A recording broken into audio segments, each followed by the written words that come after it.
We want to rule our country. A fly whisk, a walking stick, and a well-decorated African hat were some of his trademarks.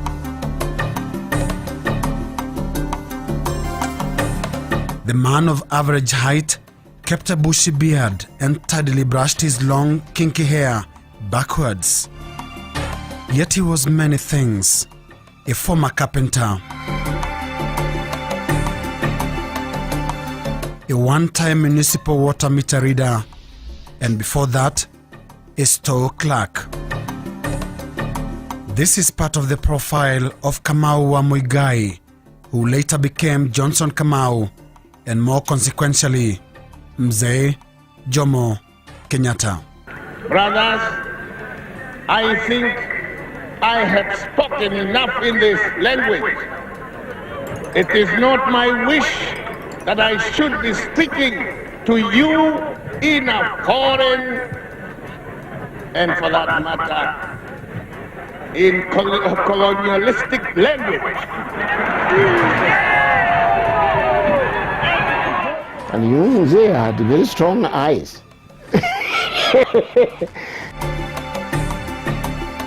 And for the most part of a 14-year period, that is the sharp glare with which Jomo Kenyatta kept our nation's affairs on check as Kenya's founding father, first president, and leader of its first black-dominated government.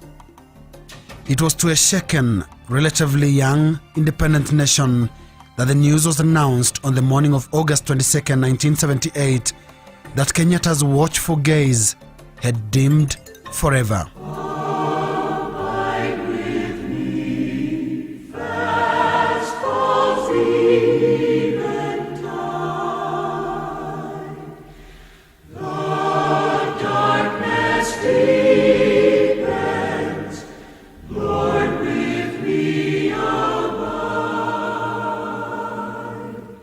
That particular day, early in the morning, I got communication from Mombasa that Mzee is no longer with us. I had gone to the post office to check my early mail. Now, outside the post office where I had parked my car, somebody came and wrote a small chit and put it on my wipers of the car and said in Kikuyu, it goes, the fig tree has fallen in Mombasa. Mogumo is fig tree. To me, it was just a guesswork. I said, Mogumo? Then I remembered the Mogumo in Kikuyu, when we talk about Mogumo falling in Mombasa, this must be something to do with the Jomo. The 21st of August 1978, I rang him because I wanted to see him.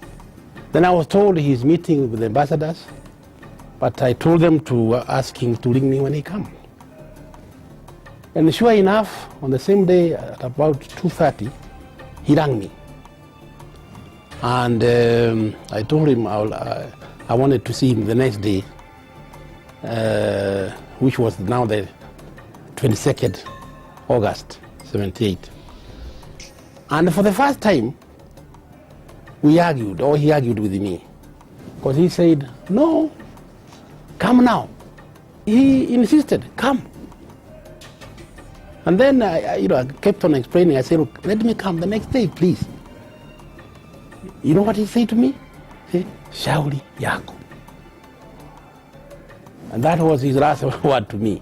There was a total silence in many places. Nobody had told people to be silent or to keep quiet.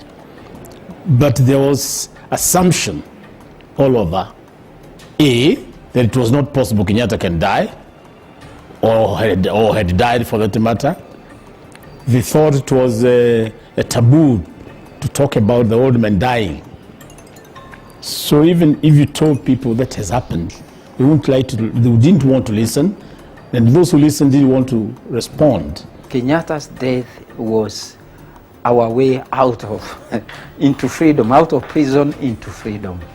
And you can't imagine how happy we felt when we got the news that he had died.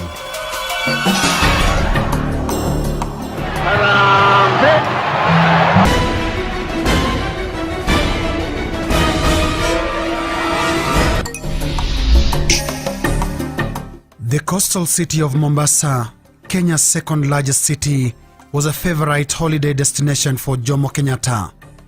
Countless times he retreated to this city on what the official presidential press service often inaccurately referred to as a working holiday.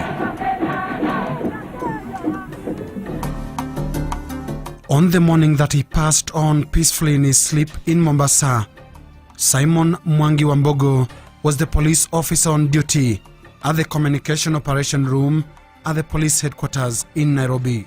I got another call from Mombasa, either from Mahehu or from Mathu. And this one required me to dispatch one Air Force Karibu.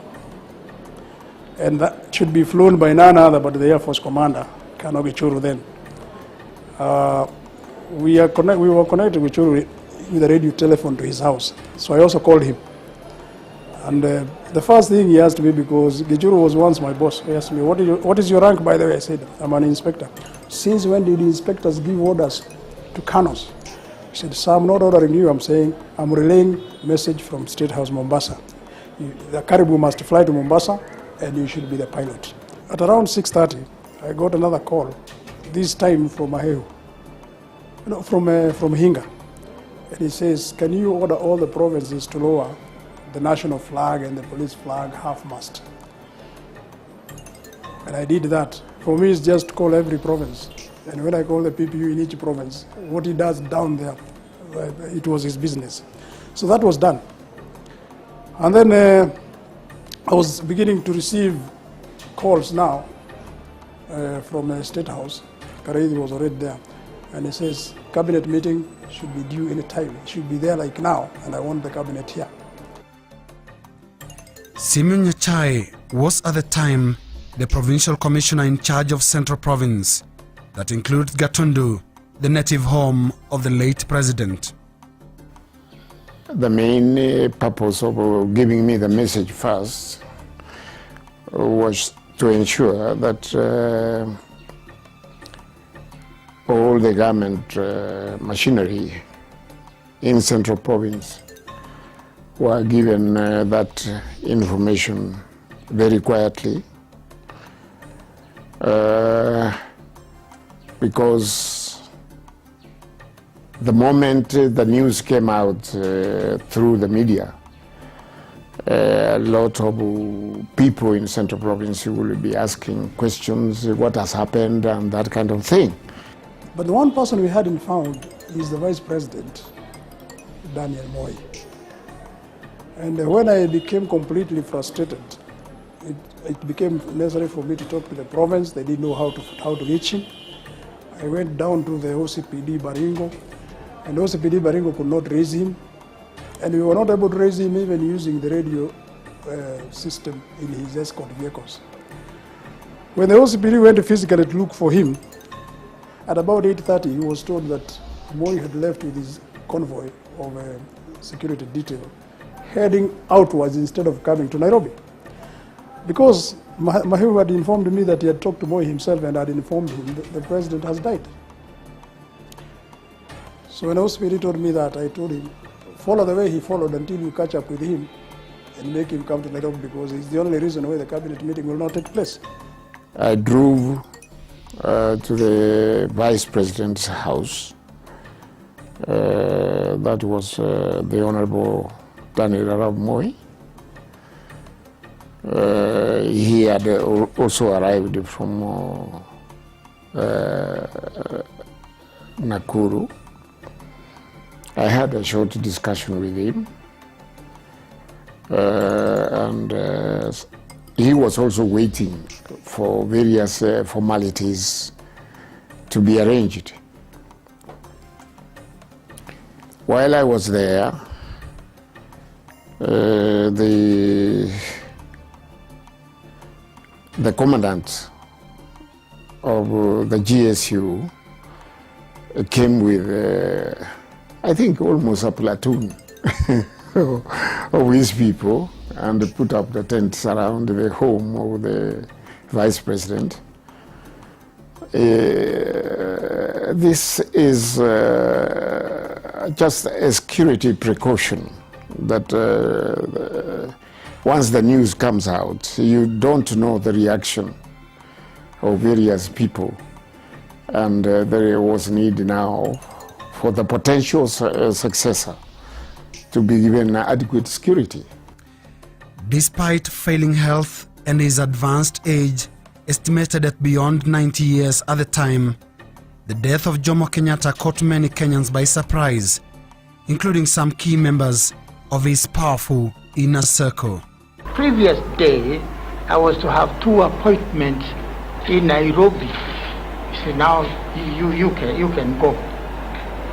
And then before I go, he was asking Mama Ngina, who is going to tell him to come and conduct those dances and songs to attend for me. But Mama Ngina told him that you have given Koinange permission to go over there. So that's all right. I called doctor and asked him, are things all right? All these things are perfect, all right. Do you like to come and stay in State House? Oh yes, it's all right, everything is all right. Then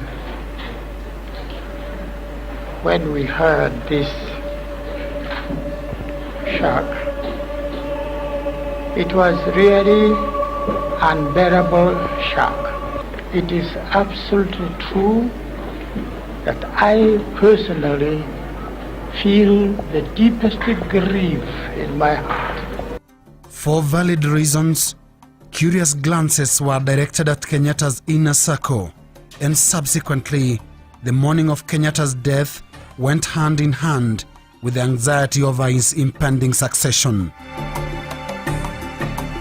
The last stages of Kenyatta's rule had been characterized by a vicious backroom jostling for political power, a scramble that sometimes spilled out into the open through various forms, the most prominent of all being the Change the Constitution movement, fronted by leaders of the then powerful tribal alliance GEMA, the acronym for the Gikuyu, Embu and Meru Association. Njenga Karume was both GEMA chairman and member of the Change the Constitution movement.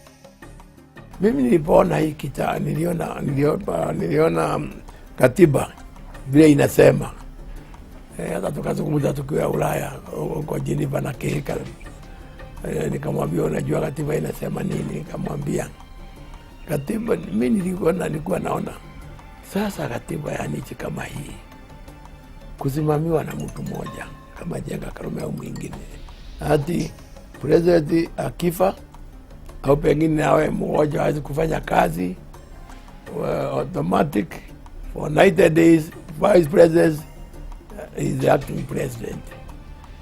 Akiwa hata sio Moi, akiwa ni mtu baya kabisa wa kuharibu nchi, si ataharibu. Ndio tulikuwa tunasema hii katiba to change, to amend. Well, one of the things that I did first of all is to kill it by saying any threat to the life of the president, or imagine that the president is sick or is going to die, that's treason. Hata nilimuuliza Jojo, tulikutana State House, nikamuuliza, akanibeba na gari yake tukienda town, nikamuuliza shauri, hii treason inasema tustakiwe na treason, ni mahali gani tumesema tunataka kupindua serikali au kufanya ni mahali gani? Kaniambia katiba, si unajua kulingana na katiba, according to the law, imagine, hata kuimagine kifo cha president, hiyo ni treason. Nikamwambia sisi tumeimagine wapi? Akaniambia miaka hii yote wakati Kenyatta alikuwa na nguvu za ugani hamkufikiria kuchange katiba. Si sasa mnaona sasa anakuwa mgoja ndio mnaanza hiyo ni fikira zenu ndio mtaenda treason ya hiyo kwanza, imagination hiyo yetu.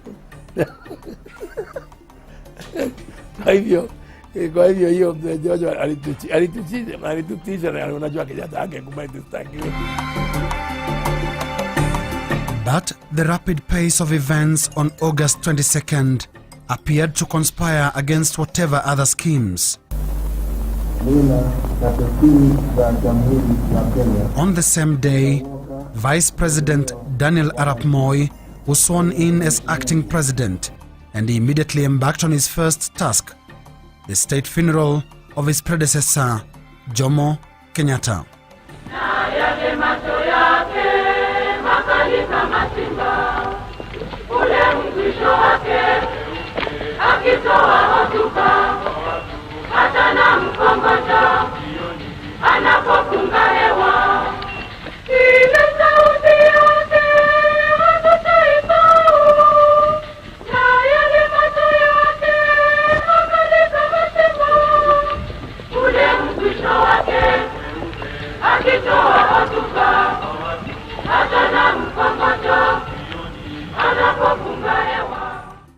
My dear friends and fellow Wananchi, what fitting tribute can we pay the man who was a father to us all? How can we adequately express the grief that is deep in our hearts? The cruel hand of death has silenced a friend, a loving father, a gallant fighter, a great statesman.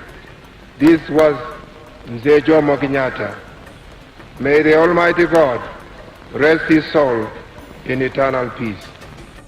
I do not think that Mzee actually had that idea that he could have somebody in mind who would take over from him. I don't think that idea was being nursed in his mind. He knew what the Constitution said, that if anything happened to him, then the Vice President would take over. And Kenyatta was very much behind the Constitution. He never played with the Constitution. And for that, I think he was satisfied with the Moi position as a Vice President. Throughout the period, Honorable Moi was the Vice President. He demonstrated very strong loyalty to Mzee. And he carried out what he expected Mzee would want him to do. So he was quite loyal, and Mzee trusted him. One may say anything about Moi, but I have never heard Moi, even when he became president for 24 years, I have never heard Moi say anything bad against Kenyatta, even today. So that loyalty, I think Moi's mind is that Kenyatta is somewhere in Katumbi, and he respects him as his boss. As it would later turn out, Moi's reverence for Jomo Kenyatta ran through all those who came into direct contact with the old man. Right from the time he emerged to take a place in the freedom struggle, Kenyatta was widely regarded with both fear and respect. He's literally a mythical figure, larger than life. He was this figure whom I always dreamt of meeting. When he called me to go to see him in State House on an issue like his personal banking, when I got to State House gate, I would have water in my stomach. He has called me in a friendly way, but I'm worried about this man, what he may turn out, what he may tell me. And that water would not disappear until I have left the gate. Kenyatta was not a single person. He had that personality. He was a born, intelligent man. He did not require education. There are those people who are born with that kind of intelligence. Some people like to call it even wisdom. Probably we might combine the two. He had that. And that enabled him to work secretly in many things. His name was in the songs that were sung everywhere. Okay, so you grew up hearing these songs, the military songs of the Mau Mau, the question of education. So you knew that he was this person who had gone to England to go and get education and bring it back to the country. He was this figure who had gone to England to fight for our land. na mifugo yetu harambe. As president for 14 years, the image of Jomo Kenyatta was that of a towering yet relaxed figure, a man totally in charge but fully at ease with the system he headed. It is a style that was evidently popular among those who served under him, including current President Mwai Kibaki, Kenyatta's one-time finance minister.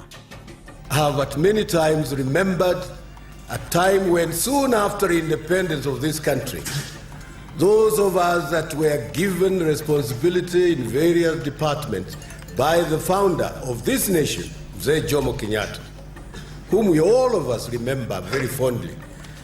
Because when he gave you a job, you got a job.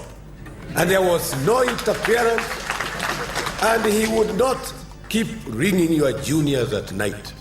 And he would not doubt that you are doing what he gave you to do.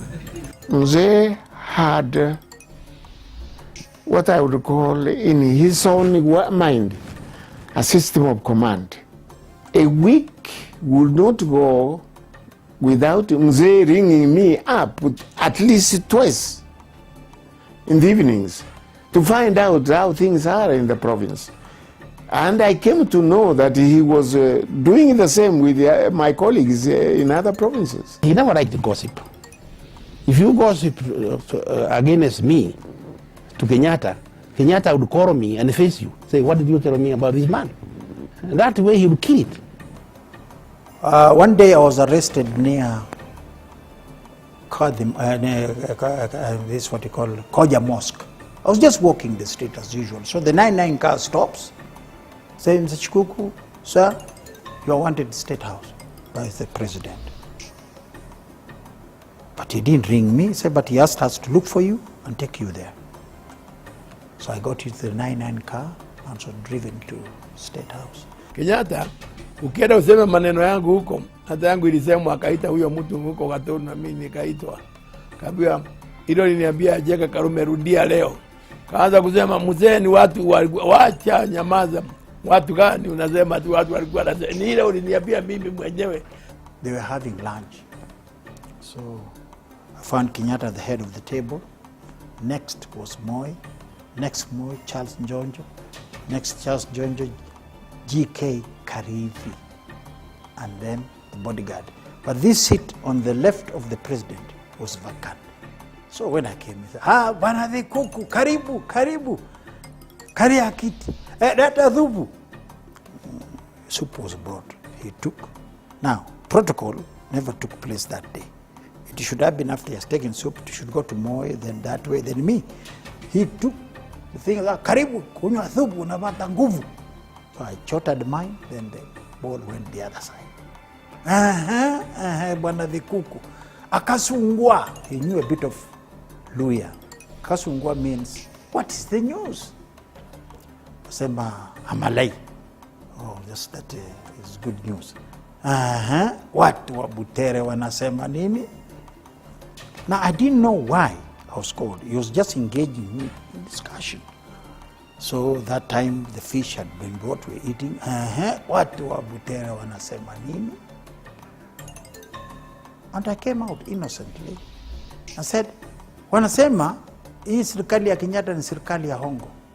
Ati wanasema serikali ya Kenyatta ni serikali ya hongo.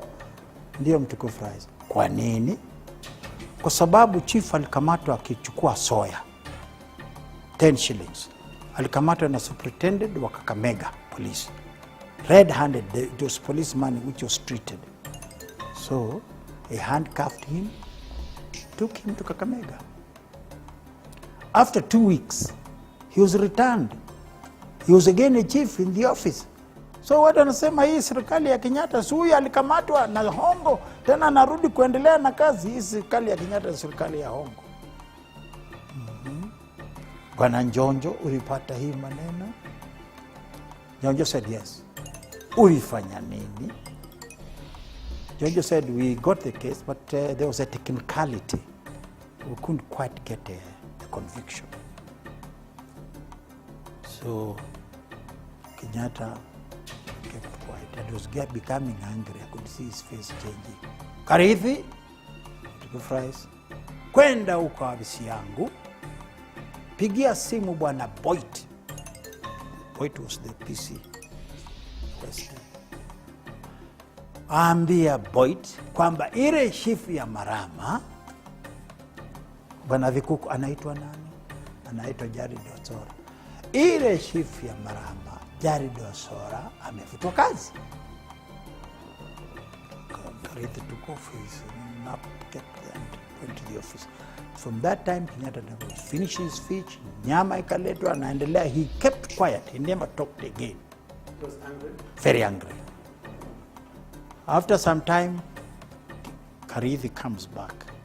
He was the chief secretary. Bwana Karithi, ulipata Boit? Ndio mtukufu rais. Ulimwambia nini? Nilimwambia umesema ile chief ya Marama, Jared Osora, amefutwa kazi. Bwana Njonjo, iko technicality ingine? Njonjo never replied. He asked, I'm asking you, iko technicality ingine? Akasema hapana. Basi wewe bwana Vikuku, huyu Njonjo alikuwa ananiambia wewe unatembea kila mahali, unasema serikali ya Kenyatta ni serikali ya hongo, na mimi sikukuambia nimekuitia nini. Wewe uliniambia yale yaliyofanyika, na huyu anasema habari ya technicality. Kama mambo kama hii lazima kuchukua hatua. I remember once when I was building Lillian Towers, I submitted the drawings to the Nairobi City Council for approval, and they would not approve them. Then the reason was there was a 1954 bylaw which said because of Central Police Station you could not build anything beyond 6 floors. Now 6 floors for Lillian Towers, it was not going to be economical. I wanted to go to 16th floor, but they would not hear of it. They said no. So I went to Kenyatta. And I explained to Kenyatta the problem. Then Kenyatta rang Goba, and he said, Goba, if somebody want to build a building to reach heaven, what is your problem? And then Goba, of course, has no answer. What is your problem? So he was told. Then Muzee asked me, what is it that you want from them? I said, I want an approval. They have a stamp, which they normally stamp on the drawings. So Gopa was told, let's meet in State House. I had met him in Gatutu. Let's meet in State House, and you come with that approval stamp. He came, approved the drawings. I got the drawings. Then Kenyatta turned around and said to Gopa, you know what to do. And if you have a problem with anybody, I'm here. He made a remark which sent my mind spinning. I laughed, but I didn't comment. He said, wewe ni Mwafrika na wewe ni kijana. Kijana wakati wanatengenezea wazee supu, wao hapana onja. Sasa kama umekushafanya hii kazi yote ya kusaidia watu kuchukua mashamba, wewe huwezi kuonja na kashamba. Because I told him that there is no way you can appoint Gay or excuse him from standing in Parliament, because there is the law. I mean, he says he's disqualified. So he said, I want this review. If I can exempt somebody, if I can get somebody who is sentenced to death and a commute sentence to life, why can't I excuse Gay? So we had to amend the constitution so that Gay can stand as a member of parliament. But Kenyatta's way of doing things did not always attract approval. His critics saw him in the same light as most of Africa's post-independence leaders who replaced colonialism with a new breed of dictatorship rested on a pile of broken pre-independence promises. For me, I had no doubt in my mind that what we had was a dictatorship, and it is not what Uhuru was meant to be. The treatment of Mau Mau, for instance, after independence, was not really good. It's as if we ignored the people who were in the forest and the mountains. Okay, we began to behave and act as if it's not they who fought in the mountains and sacrificed. We began to talk as if it is the educated nationalists who somehow magically brought about independence. Kenyatta used the same colonial laws that jailed him to jail John Keane without trial. I was jailed. Detention of critics aside, the real turning point for the image of the Kenyatta years came when the culture of political assassinations crept onto the nation's way of life so early, then several times after, during his rule. Pio Gama Pinto, a member of parliament of Asian extraction, was assassinated in 1965, hardly 2 years after independence. Then came the elimination of Kenyatta's presumed trusted lieutenant, Thomas Joseph Odhiambo Mboya, or simply Tom Mboya. Mboya was gunned down in broad daylight on Nairobi's Moi Avenue as he walked out of a chemist. Mboya's convicted killer, Nahashon Isaac Njenga Njoroge, famously asked, "Why don't you go for the big man?" To this day, the jury is still out on who the big man in reference was. How can you interpret the big man? Because there are so many big men, and you might go up the staircase and somebody say, no, there's a bigger man there. And everybody will be saying the same. There was no way of stopping Tom from ever becoming the president of this country. And the only way to stop him, instead of thanking him, they gave him 3 bullets in his chest at lunchtime to get rid of him. Mboya was not afraid to Kenyatta. He was not afraid to Kenyatta. He was very loyal to Kenyatta. He was working for Kenyatta. And at no time in my view did Mboya try to undermine Kenyatta. He may have had his ambition, like all of us. But Tom was very, very loyal to Kenyatta. When Tom was assassinated, Mzee definitely, I can tell you, he was very upset. He was very upset. And these are some of things he never really wanted to see in this country. Mzee had a philosophy that if you disagree with me, let us argue it out. He used to use a phrase, wanaume ni kuonana. I remember that phrase. Mboya's assassination immediately poisoned ethnic relations between the Luo tribe and President Kenyatta's Kikuyu community. Resentment among the Luos ended in street battles with the police as frustration mounted over the killing of one of Kenya's most gifted political leaders. And it was only a matter of time before the assassination rattled one of Kenya's most stabilizing political friendships, that of Jomo Kenyatta and Jaramogi Oginga Odinga. 3 months after the assassination of Tom Mboya, a visit to Kisumu by President Kenyatta ended in violence, death, and an ugly verbal exchange between Kenyatta and Oginga.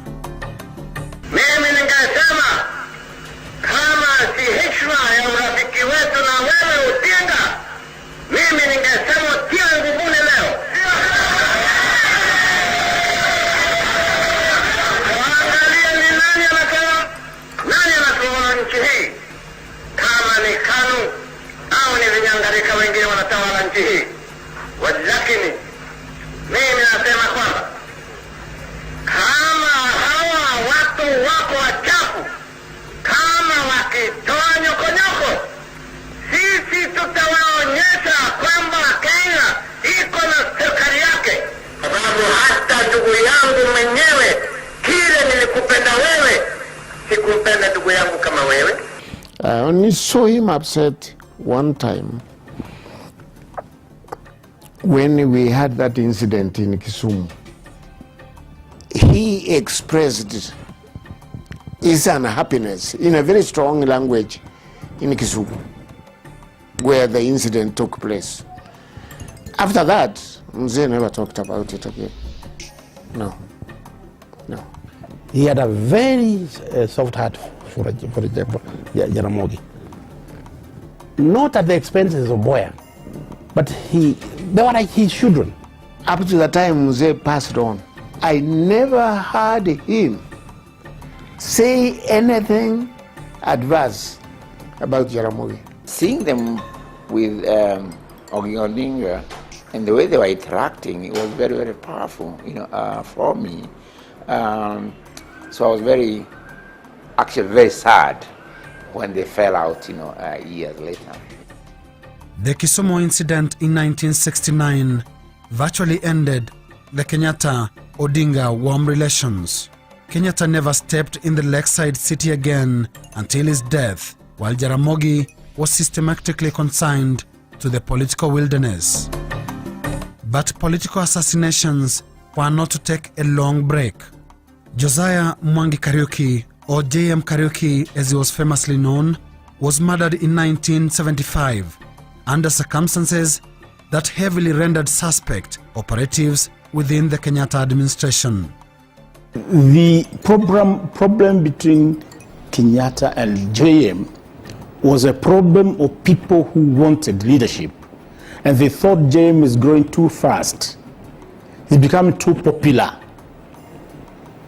And then, before then, he was too close to Kenyatta. And somebody had to make sure that he separates JM from Kenyatta.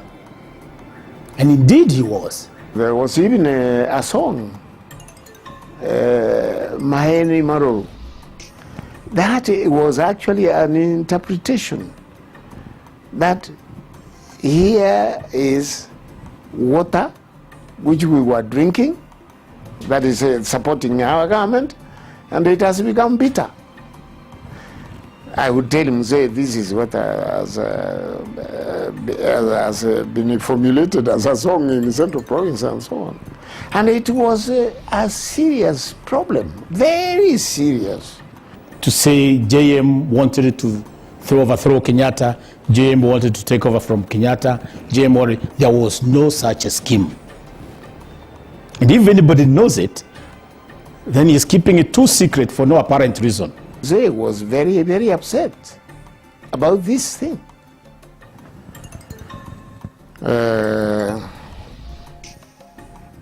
And even his responses to my briefing, you could see that Mzee is very upset as to why this could have been done. JM was treated as Mzee's son. He would get to Gatundu without security checking, he would get to State House without security checking. But just in the same way he reacted during Tom Mboya's assassination, Kenyatta decided to tough things out, taking it a level higher by calmly inspecting an impromptu military parade and guard of honor mounted along present-day Moi Avenue in city center, Nairobi. I think on the advice of the national security, they organized a guard of honor simply to demonstrate that the government is still in charge. That was all. Kenyatta would not be shaken by anything. He was himself. It doesn't matter what happened. The life would have to go on. And he took decisions. And when he took decisions, he had a saying, he could not reverse himself. If he make a mistake, he had to live with it. His legendary firmness was perhaps best illustrated by the almost expressionless face he occasionally wore alongside that deep and fierce gaze at sites beyond their horizon. But there were other unspoken yet visible symbols of Kenyatta's political power. The bakora, or walking stick, that as legend has it often came in handy, and the heavy leather jackets that clearly constituted his favorite wardrobe. Kenyatta's bakora was like a handkerchief. How do you go without a handkerchief, even if you have no fever? You need it for rubbing sweat or something else. And this bakora, people misconceived the purpose of it being with Kenyatta all along. I have no information from any direct quarter that mzee at one time actually alikimbisha mtu au alirezi fimbo apige mtu. But behind the mask of Kenyatta's political toughness was a fun-loving, free spirit with an insatiable appetite for traditional dances.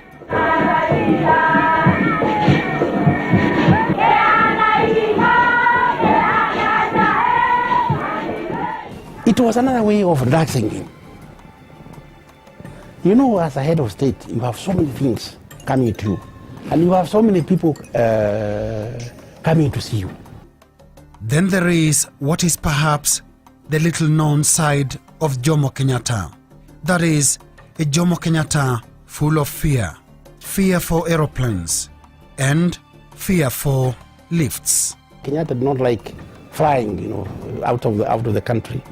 If he went out of the country, it was either by ship or on the road. Kenyatta also did not like going by lift. This is why you find even today in Harambee House, his office was in the second floor, so he could walk. We flew the same plane with Jomo Kenyatta, the president. He said to me, I was almost his errand boy, and the moment turbulence, Kenyatta freezes to death. Nimemwambia mzee hii kitu tutafika land hapana jali. Again another turbulence, the man just gone completely.